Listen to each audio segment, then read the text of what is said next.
안녕하세요. 작가라고 소개하는 게 아주 익숙하지 않은 이재영입니다. 그 이렇게 화면으로 또 이렇게 뵙게 돼서 반갑고요. 제가 대부분은 구면일 것 같은데 뭐 또 처음 뵙는 분도 분명히 계실 것 같아서 아무튼 귀한 시간 갖게 해 주셔서 감사드리고 뭐 사실 오늘 자리가 마련된 이유도 저희가 알자라고 회복촉정이 아카데미를 꾸준히 운영해 왔는데 올해는 그 비대면으로 할 수밖에 없고 그러다 보니까 마침 또 제 책이 지금까지 했던 그 강의 내용이나 또 저희들의 활동 이런 거를 좀 정리한 측면이 많이 있어서 이거를 이번 올해는 이렇게 천천히 좀 같이 공부하는 것으로 해 보려고 이렇게 자리를 마련했습니다. 앞에서 그 무슨 책 낭독해 주는 프로그램 같은 우리 목소리도 좋으시고 네. 어 저도 이렇게 제가 쓴 글이지만 이렇게 또 들으니까 좀 다르더라고요. 네. 그래서 너무 잘 읽어 주셔서 고맙고 제가 할 게 없더라고요. 다 읽어 주셔 가지고 제가 뭐 더 추가적으로 얼마 이야기를 해야 될까 하는데 저는 한 뭐 길면 한 30분 아니면 20분 안에 좀 그 제가 쓰면서 여러 고민이 있었던 지점이나 또 배경 이야기를 좀 드릴 거고 또 이게 이렇게 한 달에 한 번씩 한 장씩 보기 때문에 좀 공부를 더 깊이 할 수 있는 기회가 됐으면 좋겠습니다. 그래서 그런 측면에서 좀 말씀드릴 게 있을 것 같고 이후에 질문이나 또 코멘트 하시고 싶은 거 이런 것들은 좀 알려주시면 같이 좀 고민도 할 수 있지 않을까. 아 그런 또 기대에 있습니다. 아무튼 같이 공부하는 시간이 되고 이해를 넓히는 데 도움이 됐으면 좋겠습니다. 그 제 책들 아마 대부분 가지고 계실 거기 때문에 제가 인제 먼저 말씀드리면 제 책의 서문에 제가 이 책을 쓴 목적을 분명히 밝혔습니다. 그 14 페이지 정도 보시면 이 책은 크게 두 가지 측면으로 나뉘는데 첫 부분은 회복적 정의 패러다임이 무엇이고 어떻게 태동되어서 세계적 운동으로 발전했는지를 소개하는 부분입니다. 그게 1, 2, 3 장까지의 내용이라고 볼 수 있고요. 그리고 그다음부터는 아직 여전히 초기 단계이긴 하지만 회복적 정의가 한국 사회에서 뭐 교육 분야든 사법 분야든 또 공동체 여러 영역에서 어떻게 적용되고 있는지를 저의 경험을 바탕으로 소개한 부분 이렇게 해서 크게 나눠져 있습니다. 그래서 저의 궁극적 목적은 그 두 가지입니다. 회복적 정의 운동이 이래저래 알려지고는 있고 여기 계신 많은 분들도 여러 형태로 참여하고 계신데 회복적 정의의 이론적 배경 그다음에 실천 영역 이 두 가지를 좀 균형감 있게 이해할 수 있으면 좋겠다 하는 게 제가 이 쓴 큰 이유고요.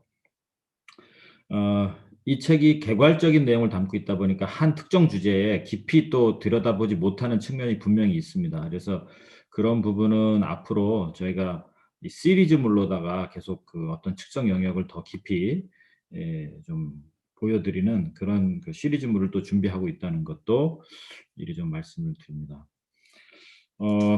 뭐 당연히 저한테는 되게 중요한 그 일이었는데 제가 이 회복적 정의를 공부하고 이렇게 외국에서 지금 뭐 한 20여 년 전이긴 하지만 이 접하고 공부하고 할 때 저한테 가장 힘들었던 것은 용어의 정립이나 이걸 어떻게 우리식으로 이해하고 설명할 수 있을까가 되게 큰 숙제였어요. 왜냐하면 뭐 그때만 해도 한국의 회복적 정의를 이렇게 뭐 볼 수 있는 자료가 전무했기 때문에 그런 것이 제일 아쉬웠고 힘들었던 상황이었습니다. 그래서 언젠가는 이런 책을 소개하고 그 회복적 정의 내용을 포괄적으로 담는 자료를 만들어야겠다 하는 숙제가 늘 있었는데 아 작년에 제가 그거를 할 수 있어서 개인적으로는 참 숙제를 마친 느낌이 분명히 있어요. 근데 자꾸 이렇게 읽다 보니까 아쉬운 점도 분명히 있긴 하더라고요. 그래서 그런 거는 뭐 제가 또 해될 부분이라고 보고요. 어 제 책을 보시는 분들한테 제가 늘 드리는 말씀 중에 하나가 제 책을 에서 제가 제일 자신 있게 보라고 하는 곳이 어디냐면 예 목차입니다, 목차. 예 목차를 제일 자신 있게 권하는 겁니다. 그래서 목차를 훑어보면 대략 어떤 내용이겠다라는 거고, 여러분 아마 이렇게 장별로 읽으시겠지만 저는 책이 두껍다 보니까 목차를 보시고 가장 구미가 당기는 쪽부터 읽어도 상관없다. 이렇게 일단은 말씀을 드려요. 그래서 뭐 좀 교만한 이야기일 수 있지만 저는 이 책은 좀 자료로서 두고두고 필요할 때 필요 영역을 좀 이렇게 챙겨보는, 그래서 좀 이해와 실천을 하시는 분들, 또 뭐 강의를 하거나 이걸 설명하는 분들이 지속적 자료로 삼을 수 있으면 좋겠다라고 하는 그런 측면입니다. 자, 아무튼 목차 그렇고요. 그다음에 또 하나 이렇게 첫 공부하는 분들 꼭 넘어가면 안 되는 게 뭐냐면 용어 안내입니다. 제 목차 바로 뒤에 나와 있는데요. 용어 안내 부분을 좀 정리를 할 필요가 있어서 따로 좀 한 페이지를 만들었습니다. 한 장을. 우선 회복적 정의냐 회복적 사법이냐 하는 용어인데, 이거는 그 영어로는 어찌 보면 justice라는 말 하나로 이 모두가 포함이 되는데, 우리나라 개념에서는 정의로 쓸 때, 그러니까 제가 이 책을 쓰면서의 그 구분인데, 정의라고 제가 표현할 때는 그건 정의 패러다임으로서 회복적 정의를 뜻합니다. 그러니까 일반적 우리가 무엇이 올바른 뭐 해결인가, 어떤 것이 바르게 해결하는 것인가, 뭐 이런 거겠죠. 그러나 회복적 사법이라고 하면 이 책에서 제가 개념으로는 회복적 정의라는 패러다임이 실천되는 영역은 다양하나 사법 영역에서는 회복적 사법이라고 부르는 것이 일반적이고, 또 회복적 사법 안에서는 그게 당연히 그 용어로 통용되고 있다라는 거죠. 여기 사실 사법 쪽에 전문가 한 분이 계신데, 우리 김재희 박사님, 이런 전문가들은 회복적 사법이 훨씬 이제 익숙한 말일 거고요. 저희는 또 이거를 비사법 영역을 통칭해서 쓰려다 보니까 회복적 정의라고 하는 개념으로 제가 일괄적으로 썼다라는 걸 밝혀둔 거고, 두 번째는 이제 피해자 가해자라고 하는 이 호칭, 이 명칭 자체가 이 자체를 되게 부담스럽게 또 받아들이거나, 실전에서도 실제 실천 영역에서도 피해자 가해자란 말 자체가 또 큰 오해를 불러일으킬 수가 있어요. 그럼에도 불구하고 이 책에서 피해자 가해자라고 오히려 카테고리를 묶어서 썼던 이유는 이해를 돕기 위한 겁니다. 이해를 돕기 위한 거죠. 그러니까 잘못을 한 사람, 또 잘못 때문에 피해를 입은 사람, 이거를 통칭해서 피해자 가해자라고 구분을 한 것이지, 실제로 우리도 피해자 가해자 이렇게 당사자들하고 얘기를 하진 않죠. 그래서 이건 이 자체로는 중립적 언어일 수는 없으나 이 책에서는 이해를 돕기 위해서 구분해서 표현했다라는 거를 오해 안 하셨으면 좋겠습니다. 그리고 조종자냐 진행자냐, 뭐 이것도 상당히 많은 뭐 개념적 논리가 있을 수는 있는데, 논쟁이 있을 수 있는데, 우선 제가 구분한 것은 조정자라고 부를 때는 그 소위 말해서 미디에이션, 이 조정 절차를 진행하는 사람의 의미에서는 조정이라고 축소해서 쓰는 게 맞고요. 더 큰 포괄적 개념에서 다양한 그 대상들이 참여하는 그 프로그램들이 있잖아요. 특히 뭐 서클이든 컨퍼런스 이런 것들은 통칭해서 진행자라고 쓰는 게 맞습니다. 따라서 진행자가 더 포괄적 개념이고, 그 진행자 안에 조정 프로그램을 운영하는 사람들을 조정자라고 부르는 게 맞겠죠. 그래서 그 용어를 그렇게 썼다라는 거 말씀드립니다. 그래서 서클을 진행하는 사람은 서클 진행자가 될 것이고, 조정, 경찰 활동 같이 이런 조정 프로그램을 진행하는 사람은 조정자라고 부르는 게 맞다라는 거고요. 그리고 조정이냐 중재냐, 이거는 또 뭐 여러 가지 논쟁이 있는데, 우선 일반 사람들, 그 뭐 이런 사법이나 뭐 이런 회복조정 이런 거 잘 모르는 사람들은 다 중재가 아마 누군가가 개입해서 문제를 풀어주는데 도움을 주는 것, 이렇게 이해를 할 거예요. 근데 엄밀히 말하면 조정과 중재는 가장 큰 차이는, 중재는 소위 말해서 해결안을 제시하고 그걸 받아들이도록 설득하는 것까지를 포함하죠. 그러나 조정은 이 조정 절차를 아주 매끄럽게 이끌고 그 당사자 결정을 관여하지 않는다라고 하는 뭐 철칙은 있습니다. 다만 실제에서는 조정에서도 이런저런 권유나 조언을 할 수는 있겠죠. 그러나 원칙적으로 보면 그런 차이가 있고, 우리나라에서도 왜 직권중재라는 게 있었잖아요. 지금은 이제 없어졌는데, 그런 것도 결국은 이제 중재안을 일종의 뭐 강제하는 거죠. 여기 받아라 이렇게 해서 제3자들이 만들어주지만, 그런 차이가 분명히 있다라는 거. 그다음 마지막으로 갈등이냐 분쟁이냐 하는 건데, 이건 혼용돼 사용되기는 하는데, 사실 엄밀히 말하면요. 그 갈등은 어떤 상태를 말하고 분쟁은 상황을 뜻합니다. 그게 무슨 뜻이냐면 뭐 이렇게 둘의 관계가 계속 꼬여 있어요. 아이들끼리 서로 안 좋았어. 그러다가 서로 주먹 다짐을 했다거나 온라인상으로 뭐 어떤 욕을 하고 막 했다거나 이런 이제 폭력 행위가 나왔다. 그거는 상황이 터진 거죠. 그러니까 이거는 분쟁이 되지만 그 둘의 관계성이 나빴다 하는 것은 갈등의 소지죠. 그래서 사실 엄밀히 말하면 이 뿌리와 열매와 같은 구분인데 지금 제가 제 입장에서 봤을 때 요새 교육청이나 이런 데서도 계속 어떤 용어를 쓰냐면 갈등 조정 이런 말을 쓰거든요. 또는 화해 조정 이런 말을 쓰는데 그것은 전문적 입장에서 보면 잘못된 말이죠. 조정이면 조정이지 갈등 조정을 한다는 것은 그 안에 그 보이지 않는 영역을 조정한다는 의미가 되는데 사실 그거 맞지 않고 원래 더 표현하려면 분쟁 조정자가 맞겠죠.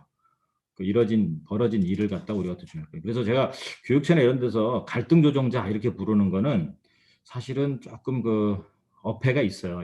있으나 뭐 그렇게들 요새 많이 쓰니까 그리고 어떤 의미인지 서로 아니까 통용이 되고 있지나 그래도 이렇게 책 공부하시는 분들한테는 구분을 좀 해서 이해해 달라 부탁을 드립니다. 자, 아무튼 그런 용어에 대해서도 사실 뭐 정리한다면 되게 많은 이야기가 필요하겠지만 일단 그 정도 선에서 제가 정리하고 제가 들어가는 말에서는 어, 뭐 보신 것처럼 이런저런 그 프로그램을 하면서 느꼈던 저의 고민이 있는데 31페이지에 제가 두 단락에 제가 이제 저의 경험 속에서 이런 고민이 있었다는 거죠. 그 어떤 사건의 당사자인 피해자와 가해자가 만나는 프로그램을 진행하면서 제 마음속에 끊임없이 생겨난 질문들이 생겨났는데 그게 세 가지 정도 표현해 있습니다. 과연 회복이라는 것이 정의가 가져올 궁극적 목표가 될 수 있을까? 또 정의를 이루는 과정에서 회복이라는 의미는 도대체 어떻게 나타날 수 있을까? 마지막으로 회복이 정말 그럼 당사자들이 진짜 원하는 것일까?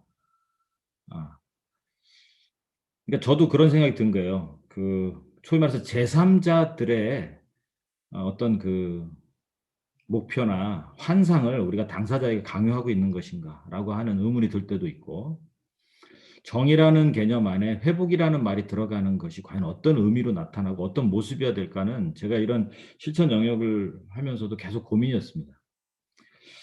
어쩔 때는 답을 찾은 것 같았고 어떨 때는 계속 찾고 있는 것 같고 근데 우리가 분명한 것은 뭐냐면 처벌로 모든 걸 정의를 이뤘다라고 하는 데 있어서는 상당히 또 쾌수천이 생기는 건 사실이에요. 왜냐? 처벌은 계속 늘어나고 있고 법은 점점 세밀하게 만들어지고 있는데 왜 사회는 그럼 더 안전해지지 못하는가? 왜 사람들의 관계는 여전히 어려움을 계속 겪고 있는가? 이거는 아주 근본적 질문이 생기는 부분이죠. 따라서 저도 그런 의미에서 그 과연 우리가 찾고자 하는 그 이상에 과연 어떤 것이 있는가라고 이제 보게 되는 겁니다. 그래서 32페이지 보시면 피해자와 가해자가 만나는 회복적 정의 실천 현장을 경험하면서 회복의 여정은 직면이라는 고통스러운 현실의 터널을 거쳐야만 다다를 수 있는 종착점 같은 거였죠. 그래서 어렵고 부담스러운 길이라는 것도 너무나 잘 알게 되었습니다. 하지만 그럼에도 불구하고 회복이라고 하는 것이 정의에 반드시 필요하고 가야 될 방향이라는 것에 대해서는 이제 의심하지 않는다는 거죠. 그러니까 이런 실천 영역에 있으면서 계속 들었던 혼란이나 또 내가 꿈꿨던 장면들이 그대로 드러나지 않을 때를 많이 보지만 그래도 정의라는 것이 조금 더 따뜻한 정의였으면 좋겠고 조금 더 새로운 방향을 지향해 가는 정의였으면 좋겠다라고 하는 그 기대는 더 강해질 수 있었다라는 거예요. 그래서 그런 걸 제가 이제 앞에 이렇게 시작을 한 거고요. 그다음에 이제 정의 문제 아까 뭐 마이클 샌들의 정의란 무엇인 책이 우리나라에서 히트를 치고 뭐 사람들이 관심이 많은 그 법 철학서가 이렇게 많은 책 그 우리나라에서 팔렸다는 건 작가도 놀랐다고 할 정도니까 저는 그 원인을 뭐라고 여기서 분석했냐면 우리 사회가 너무 불의를 축적해서 경험해 왔기 때문에 사람들이 정의 문제에 역설적으로 더 관심을 갈 수밖에 없었던 것 같고 지금 또 그런 연장선상이 있다고 봅니다. 과거사 청산의 문제든 지금 검찰 개혁의 문제든 이 모든 것들 그래서 여전히 국민들은 정의에 목말라 하는 면이 많이 있다 하는 겁니다. 오히려 제도가 국민들의 관심을 그만큼 못 따라가고 있는 현실일 것 같아요. 어 그러면서 제가 36 페이지에 그런 얘기했어요. 아까 우리 황태진 선생님이 잘 읽어 주셨는데 왜 사회가 갈수록 이 한 정의 영역에 모든 정의를 맡겨 버리는가 하는 겁니다. 즉 정의의 다양성이 사라지고 있다라는 측면. 예, 그거는 우리가 사실은 되게 눈뜨고 경계해야 될 부분인데 저는 어떻게 이해하냐면 종교 관점에서는 용서가 정의일 수 있습니다. 예. 어떤 측면에서냐면 어 과연 우리가 궁극적으로 어떤 것을 바로잡은 것으로 볼 것이냐 했을 때 종교에서는 이 용서와 치유라고 하는 것이 사실은 궁극적인 또 가고 싶은 지향점으로 이야기를 합니다. 또 역사 관점에서는 이 과거사를 잘 밝히고 치유해서 미래의 희망적 역사로 우리가 자양분을 삼아야 된다라고 하는 측면에서 이 치유, 힐링이라고 하는 것은 굉장히 중요한 주제이고 그 자체를 되게 중요한 정의 관점에서 볼 수 있습니다. 남북 문제와 같은 정치적 관점에서는 화해와 통합이 또 아주 중요한 정의죠. 어 사법에서는 잘못에 대한 대가를 치르는 응보적 정의가 맞을 겁니다. 그러나 어느 순간부터 우리 사회는 이 정의의 다양성을 잃어버렸고 궁극적으로는 한 패러다임으로 한 정의 패러다임으로 모아지고 있다. 그리고 이거는 해를 거듭할수록 더 강화되고 있다라고 하는 측면이죠. 초등학교의 싸움부터 역사 갈등까지도 다 사법 현장으로 가져가야 되는 이런 현실을 사실 저희가 계속 목도하고 있다라는 거예요. 그래서 회복적 정의도 결국 이러한 한계들을 좀 바라보면서 저는 이렇게 말씀드리고 싶어요. 회복적 정의가 옳은 길이다라기보다 회복적 정의가 회복해야 될 것 중에 하나는 정의의 다양성이라는 겁니다. 네. 정의의 다양성을 인식하는 것 자체가 사실은 훨씬 더 중요할 수 있다. 여기 교육 현장에 계신 분들이 계시다면 또 많이 계신 것 같은데 저는 학생들 교육에서 빠지지 말아야 될 것이 바로 이 다양한 정의 패러다임을 소개할 필요가 있다는 거예요. 왜냐하면 제가 자라면서 제가 선택했든 하지 않았든 저는 응보적 정의 패러다임 하나만 배우고 큰 겁니다 사실은. 그런데 우리가 자녀들에게 학생들에게 다음 세대에게 이 정의 관점 자체의 다양성을 조금 더 교육할 수 있고 소개할 수 있다면 저는 그것만으로도 굉장히 큰 교육을 하고 있는 게 아닌가 그런 생각이 좀 들어서 그런 문제 제기를 좀 드리고 싶습니다. 또 하나 우리가 지금 어떤 그 과도기에 있다라고 표현하고 싶은데 37 페이지 맨 끝에 보시면 "우리는 정의를 어떻게 이룰 것이라는 질문을 넘어서 어떤 정의를 이룰 것이라고 하는 새로운 질문의 시대로 넘어가고 있습니다." 어 결국 이 책의 주제인 회복적 정의도 결국은 그 요구, 그 목마름 속에 답변이 나오기 시작한 거라고 본 거죠. 그래서 저는 그 관점에서 이 책을 좀 저술하고 싶은 그 방향성을 가지고 있었습니다. 그리고 이제 1 장은 이제 우선 그 응보적 정의를 우리가 한번 정리를 할 필요가 있다. 또는 우리가 알고 있는 상식적 정의의 한계와 모순은 과연 어떤 것이 있는가. 또 그 자체가 갖고 있는 장점은 또 어떤 것이 있는가. 이런 거를 좀 이제 정리한 것이 1 장 응보적 정의라고 보시면 됩니다. 제가 뭐 한 사건 우리 워크숍 오셨던 분들은 많이 아는 소개하는 우리가 일반적 그 한 사건인데 이 사건을 통해서 얘기하고 싶었던 건 결국 그거죠. 이제 가해자들을 처벌하는 것, 그들이 어떤 불이익을 받는 것이 모든 그 해결이냐, 모든 요구를 해결하고 있는가 하는 건데 이 관점을 보려면 먼저 뭐가 필요하냐면 어 초점이 가해자를 넘어서 잘못을 한 사람을 넘어서 피해를 입은 사람이 누구이고 어디까지인가가 규정돼야 됩니다. 그렇지 않으면 회복할 수 있는 범주도 사실은 모호해지는 거죠. 그래서 어떤 특정 사건이 있었을 때 그 사건으로 영향을 받고 피해를 입은 사람이 누구고 어디까지 어떤 영향을 받았는지에 대한 이해가 먼저 되는 것이 처벌을 결정하는 것보다 훨씬 앞단계라는 거죠. 근데 응보적 정의에서는 이게 왜 어렵냐 하면 가해자의 처벌이 궁극적 해결이기 때문에 가해자의 잘못을 밝히는 데 있어서의 피해가 어느 정도였는지는 중요하지만 그 저울의 개념에서 이 측정하려고 그러니까 가해자를 처벌하려고 하는 개념에서 피해 측정은 궁극적으로는 과정에 있어요. 목표가 되지 못합니다. 그러나 회복적 관점에서는 이걸 과정으로 둘 문제가 아니라 이것을 일종의 선결 과제로 둬야 된다라고 보는 거죠. 그래서 요런 측면에서 응보적 정의가 갖는 한계가 있다라고 하는 거고요. 그래서 44페이지부터는 처벌이 당사자의 모든 필요를 채울 수 있을까라고 하는 질문, 그 질문에서 먼저 시작이 된다고 보시면 됩니다. 여기 다 회복적 정의 관심과 공부를 하고 계신 분들이신데 47페이지에 나오는 정의 필요라고 하는 단어가 회복적 정의를 공부하신 분들에게는 아주 중요한 단어죠. 영어로는 justice needs라고 하는 이 정의 필요가 왜 중요하냐면 회복적 정의에서 정의를 말할 때 얼마만큼의 당사자들의 정의 필요가 채워지고 있는가 하는 것을 일종의 측정이라고 할까요? 기준으로 삼고 있기 때문에 그렇습니다. 자, 그런데 이 정의 필요가 채워지지 못하는 여러 이유 중에 하나가 피해자들의 요구는 무슨 정의 필요나 어떤 자기의 필요를 얘기하지 않더라. 그 사람들의 주 주장은 뭐였냐? 처벌해 주세요라고 하는 처벌 요구였다는 거죠. 따라서 이 처벌 요구를 우리가 받아서 처벌을 하는 겁니다. 즉 피해자 이름으로. 그래서 왜 문제가 되는지 모르겠다라고 볼 수 있는데 제가 48페이지에 이 처벌해 주세요라고 하는 말이 갖고 있는 다양한 의미가 있다라는 거죠. 다층적 의미를 우리가 간과했기 때문에 생기는 문제라는 겁니다. 그러면서 제가 6가지를 피해자의 중요한 그러니까 처벌해 주세요라는 말 밑에 깔려 있는 자기 정의 필요라는 건데 아까도 읽어주셨기 때문에 뭐 제가 더 하지 않겠지만 자신이 경험한 피해가 되게 크고 아팠고 억울했다라는 걸 알아달라는 피해 인정이죠. 1번이.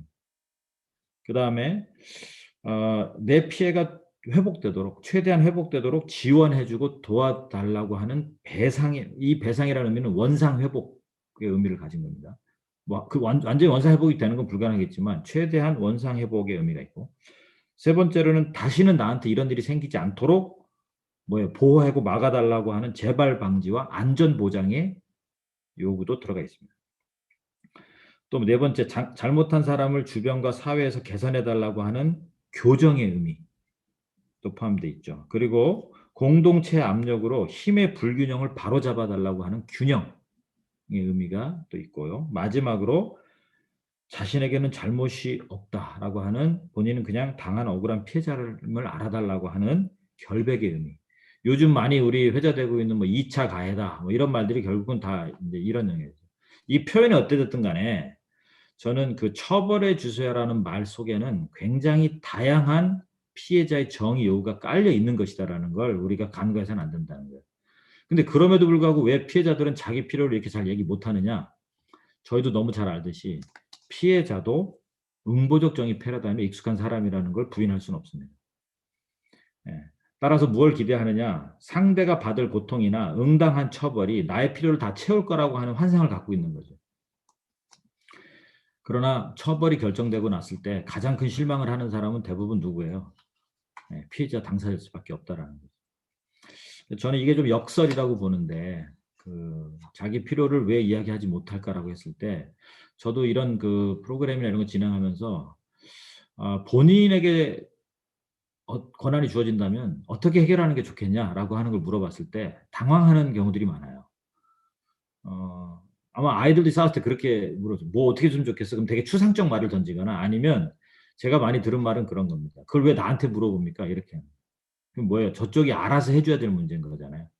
저쪽이 알아서 하고 그걸 봐가면서 내가 평가하겠다라는 거 하는 의미지 그 자체를 내가 주도적으로 해결할 수 있다라고 하는 걸 어려서부터 경험하지 못하는 겁니다. 늘 누군가가 가정에서는 부모가, 학교에서는 교사가, 사회에서는 사법에서 해결해 줬던 그 과정을 익숙한 사람들이 피해자라는 것도 우리가 인정해야 되는 거예요. 그래서 제가 앞에서 우리가 다음 세대 교육에 있어서 정의 교육이 뭘까라고 했을 때 저는 첫 번째가 다양한 정의를 교육시키는 것이다 이렇게 말씀드렸잖아요. 또 두 번째가 있다면 저는 이겁니다. 갈등을 변화시키고 그걸 에너지로 볼 수 있도록 해결하는 주체적 노력을 당사자들에게 주어져야 된다는 거죠. 그래서 이 진행자와 조종자라는 역할이 생소하지만 아주 중요한 거예요. 그전에는 이 조종자 진행자들이 어떻게 이해했냐면 중재자 역할을 한 거예요. 들어보고 해결책을 자꾸 주는 방식 또는 판사 역할을 했던 게 우리의 기능이라고 본 거죠. 그러나 앞으로의 세대에서는 우리는 질문하는 진행자 역할을 해야 된다.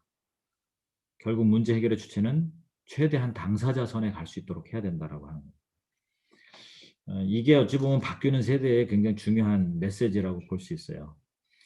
그래서 제가 이렇게 표현했는데 49페이지 두 번째 패러그래프. 피해자가 회복되기 위해 필요한 것이 무엇인지를 차분히 고민할 수 있도록 돕고 그 정의 필요를 최대한 채울 수 있는 길이 무엇인지 함께 고민하며 그 과정을 동행하는 것이 우리가 할 수 있는 최선이라고 보는 겁니다. 그냥 우리가 해야 할 일은 단순히 보복의 요청에 응해 주거나 그만 용서하라고 섣부른 충고를 하는 게 아니다라는 거죠.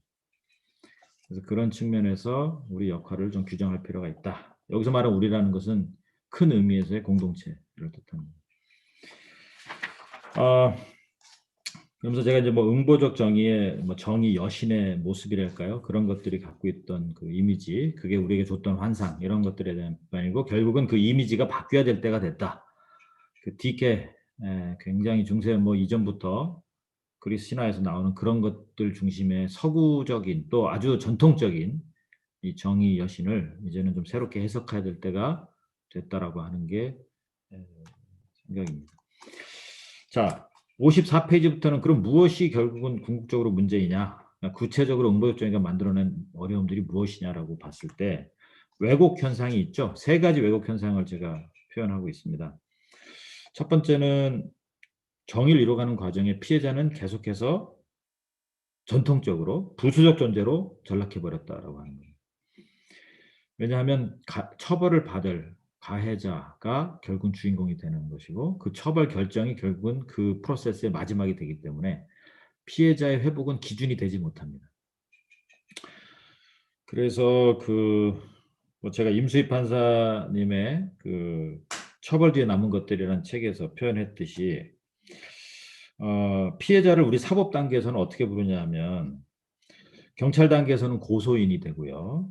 검찰 단계에서는 참고인이라고 부릅니다. 그리고 법원에 오면은 증인이 되는 거죠. 결국은 다 참고적 요소라는 거예요. 이들을 우리는 절대 주인공으로 보지 않았다라고 하는 거죠. 다만 요즘 좀 변하고 있는 흐름은 분명히 있습니다. 뭐냐면 피해자 중심주의라고 하는 말들을 지금 언론이나 뭐 여러 영역에서 자꾸 듣게 되잖아요. 물론 그것도 얼만큼 저는 회복적 관점이 투영됐는지는 또 다를 것 같은데 어찌됐든 그런 용어 자체가 없었던 용어인데 이제는 피해자 중심주의라고 하는 것은 많은 분들이 이해하고 또 가야 될 방향이라고 보는 것이 되고는 있으니까 그런 측면은 또 분명히 발전하고 있는 거라고 봅니다. 응보적 정의의 두 번째 왜곡은 무엇이냐면 가해자 중심의 접근 방식이 피해자에게 진정한 사과를 받을 기회를 뺏어버린다는 겁니다. 왜냐? 그 기회가 없죠. 자기는 그러니까 가해자의 싸움은 어디로 가냐면 자기에게 칼을 들이대는 그 주체들과 싸워야 되는 거예요. 그 싸움에서 자기는 뭐로 규정되냐면 피해자로 볼 확률이 높죠. 자신을. 어떤 일을 당해야 되는 사람, 그걸 방어해야 되는 사람이 되다 보니까 그게 사법이 됐던 뭐 학교의 징계 절차가 됐던 심지어 부모의 비난이 됐던 따라서 많은 가해자들을 저희가 만났을 때 그들이 갖는 감정은 사실은 한 단어로 표현하면 억울함입니다.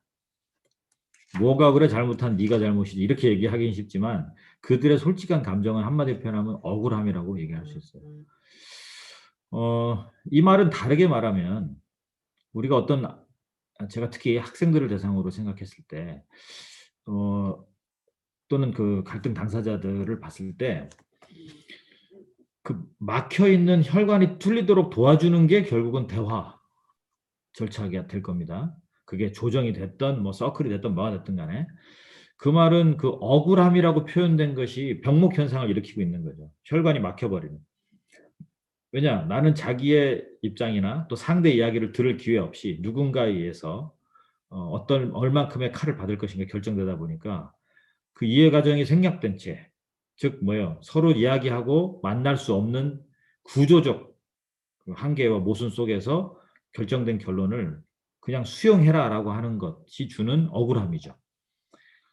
저는 절대 가해자를 옹호하는 마음에서 드린 거는 아니지만 대부분의 잘못을 한 사람들이 그 왜 반성하지 않느냐라고 하는 것은 결국 자기가 이해하고 또 이해를 요구하고 싶은 그 과정이 생략된 채 주어지는 이 결과이기 때문에 그렇습니다. 그래서 여기 대화 모임의 진행자로 참여하고 계신 분들도 계신데 경찰 단계든 뭐 학 어디에서든 저희들이 할 수 있는 최선의 역할은 결국은 그 막혀 있는 혈관이 뚫려서 억울함이라고 표현했던 부분이 일정 정도 해소될 수 있도록 돕는 그 과정의 역할을 저희가 사실은 해야 되는 겁니다.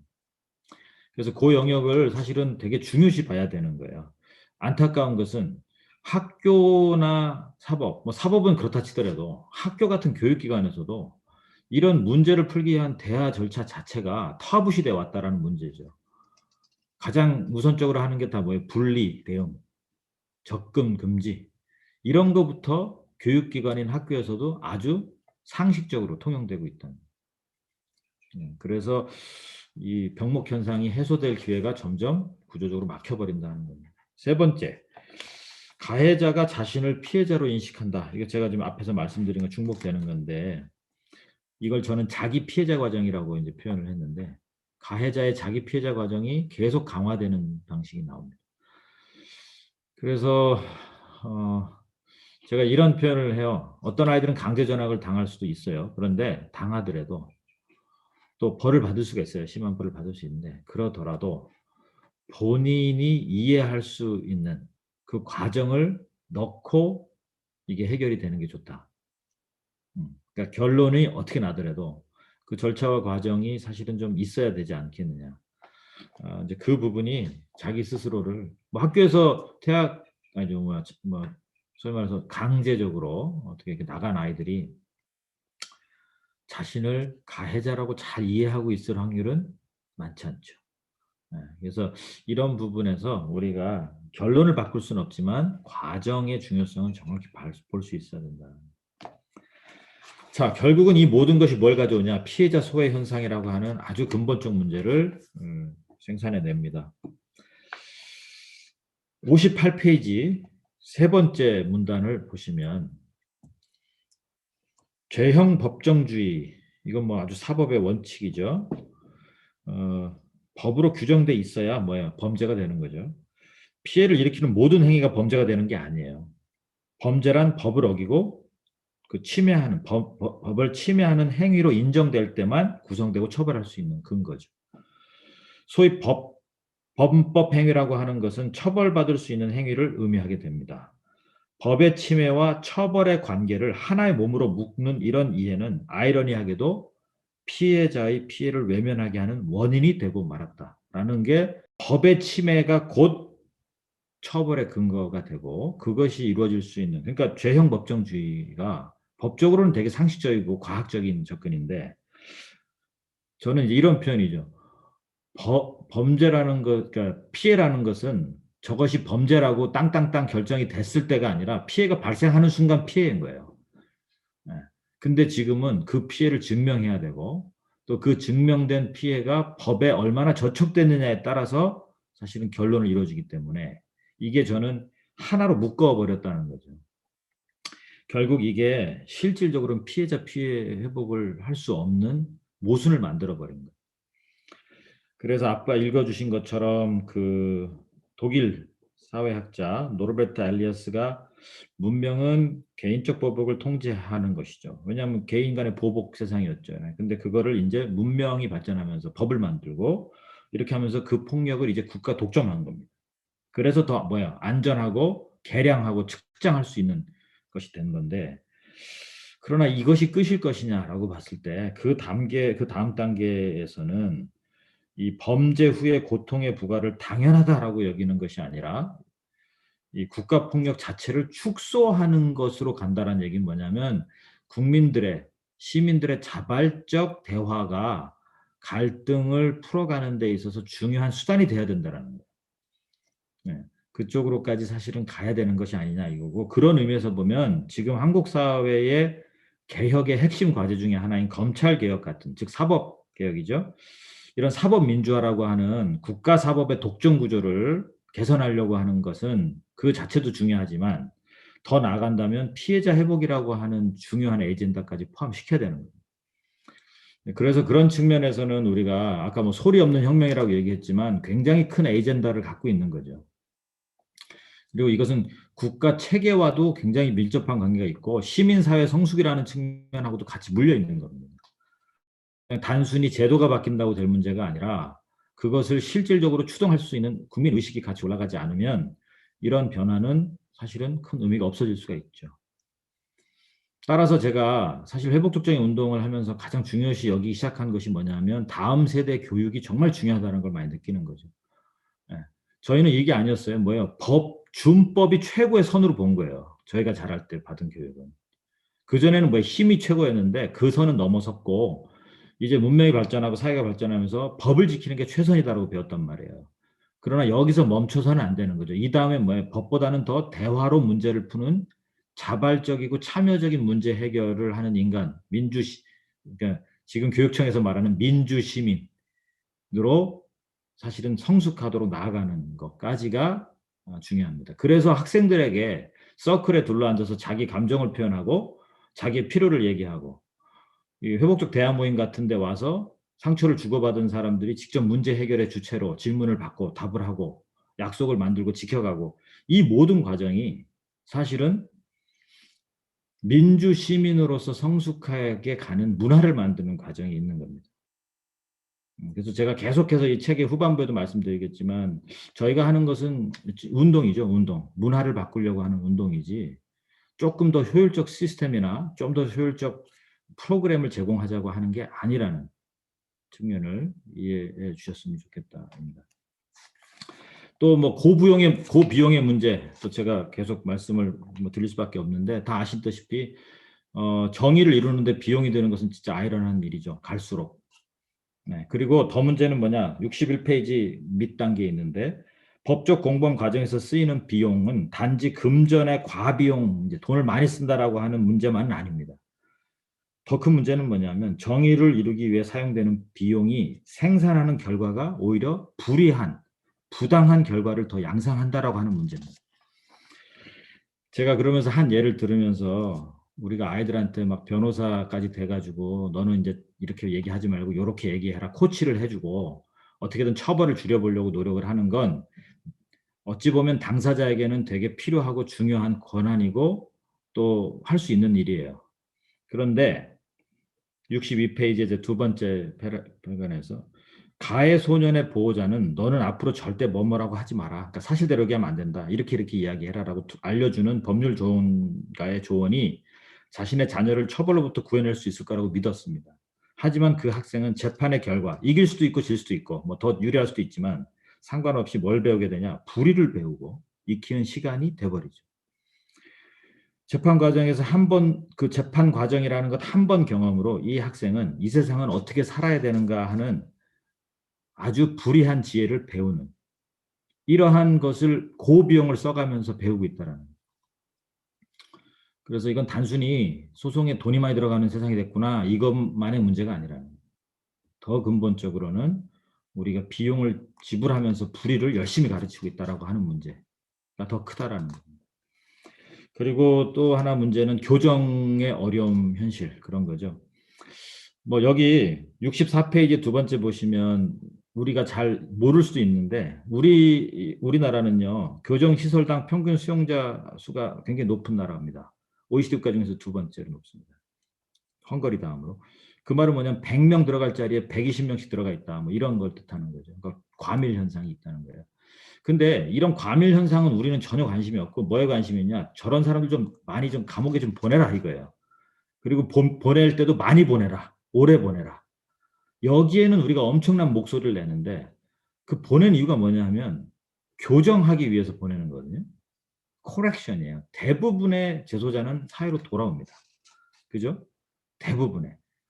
그런데 그 교정해서 반성하고 깨우치고 그렇게 하지 않도록 해서 돌아오라고 한 목적인데 저희 국민들이 시민들이 얘기하는 것은 그게 아니고 최대한 많이 보냈으면 좋겠고 오래 가 있어라. 근데 이런 과밀한 환경 속에서 사람들이 제대로 개선될 확률은 굉장히 낮죠. 제가 그 코로나로 왜 여기 동부구치소가 막 난리가 났었잖아요. 서울 동부구치소. 이명박 대통령 들어가 있는. 그때도 그 교도소장님하고 이제 얘기를 들어보니까 원래 교도소는 저렇게 지어지면 안 된다는 거예요. 저기 동부구치소 지나간 분들 알지만 그 무슨 오피스텔 같이 뭐 10여 층 가까이 되는 아주 깨끗한 건물로 돼 있어서 야, 교도소 좋아졌다. 우리는 이렇게 얘기를 하거든요. 근데 사실은 교도소는 저게 아니라 옛날 학교 방식처럼 지어져 있어야 좋아요. 재소자들이 햇빛도 보고 땅도 밟고 그러면서 뭐야 교정이라고 하는 이게 학교랑 그 교도소랑 병원 건물은 사실은 같은 구조였잖아요, 계속. 예. 그러니까 이게 사람을 교육하고 바꾸고 교정하기 위해서 여러 고민 속에서 나온 것들인데 이게 이제 땅이 좁고 민원이 많이 들어오고 혐오 시설이 되다 보니까 한정된 공간에서 위로 막 세워지다 보니까 그런 데서 코로나 한번 터지면 뭐 걷잡을 수 없는 거죠. 성냥갑 같이 이렇게 돼 있고. 그러니까 이 처우와 대우가 쉽지 않은 곳에서 그다음에 교정 공무원들의 처우가 되게 열악합니다. 생각해 보세요. 그런 범죄자들 다 모아놓은 곳에서 얼마나 보람을 찾을 수 있겠습니까? 그러니까 지칠 대로 지쳐 있는 이런 환경 속에서 그래서 저는 국민들이 만약에 더 많은 사람을 더 오랫동안 감옥에 넣자라고 주장한다면 그러면 동네 옆에 감옥들 더 많이 생기도록 또 지지를 해줘야 맞는 말이라는 거예요. 모르겠어요. 나중에는 아마 저기 뭐 수출을 하자 그럴 거예요. 좀 이 땅에 좀 안 살게 저기 수출을 좀 하자거나 외국처럼 무인도에다가 감옥을 져가지고 거기다 때려 넣자. 뭐 이런 식의 탈옥이 불가능한 뭐 무인도 영화 같은 데 나오듯이. 그러니까 이제 저는 우리가 처벌의 궁극적 목적이 뭔지를 고민하지 않은 상태에서 더 많이 집어넣으라고 하는 것이 사회를 오히려 더 부작용을 불러일으키고 있다는 간과해서는 안 된다는 겁니다. 그 표현이 뭐 저는 그거예요. 사회는 전과자를 만드는 현상에는 관심이 있지만 그들을 안전하게 또 교정돼서 사회 공동체로 돌아오게 하는 데는 관심을 두지 않는다라는. 그래서 저는 이 말이 맞다고 봅니다. 그 응보적 낙인 현상은 건강한 사회 재통합을 방해하는 주요 원인이 됩니다. 65페이지 중간인데 그런 측면에서는 잘못을 일으킨 사람을 교도소에 보내지 않고 책임을 지는 방법을 찾는 것이 지금 우리 사회에 가장 필요한 것일 수도 있습니다. 이래서 뭐가 필요하냐? 커뮤니티 저스티스가 강화돼야 됩니다. 공동체 사법이라고 할까요? 공동체 정의. 이런 것들이 사실은 굉장히 중요하고 지금 우리가 경찰하고 열심히 하고 있는 회복적 경찰 활동도 그런 범주 안에서 벌어지고 있는 겁니다. 그러니까 이건 사법에 있어서는 굉장히 큰 변화라고 볼 수 있습니다.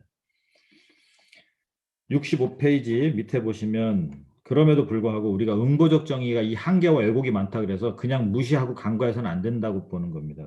응보적 정의 패러다임은 그 자체로 모순적이지 않고 상식에 부합하는 정의 패러다임이 분명합니다.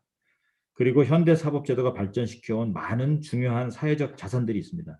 법치주의, 적법 절차, 인권 존중, 법의 체계적 발전, 즉 안전한 사회를 만들기 위해 기여한 것이 굉장히 큽니다. 따라서 저희가 응보적 정의로를 문제가 많으니까 없애자 이렇게 볼 수 없는 이유가 결국은 여기에 있어요. 그래서 저는 어떤 지금 입장이냐면 이게 어찌 보면 큰 결론 중에 하나인데 응보적 정의라는 정의 패러다임 하나만으로 세상의 잘못을 다 바로잡고 잘못이 생산하는 피해를 모두 치유할 수 없다라는 것도 인정해야 된다는 거예요. 따라서 응보적 정의가 생산하는 많은 한계 모순을 보완하고 때로는 대체하면서 좀 더 온전하게 균형 잡힌 정의를 찾아갈 필요가 있고 그것 때문에 회복적 정의는 우리 시대에 필요한 것이 됐다라고 하는 게 이 앞장의 문제 제기라고 결론이라고 보시면 좋겠습니다. 자, 뭐 다 읽으신 부분을 다시 복습을 해서 재미는 없으실 수 있는데 제가 이 앞장에 꼭 하고 싶었던 이야기 부분이고 이것은 우리 현 사회를 살고 있는 모든 사람들에게 사실 해당되는 이야기라고 봅니다. 그래서 그 측면에서 이걸 이해해 주셨으면 좋겠습니다. 네, 그럼 마이크를 황태진 선생님께 다시 넘기겠습니다. 고맙습니다.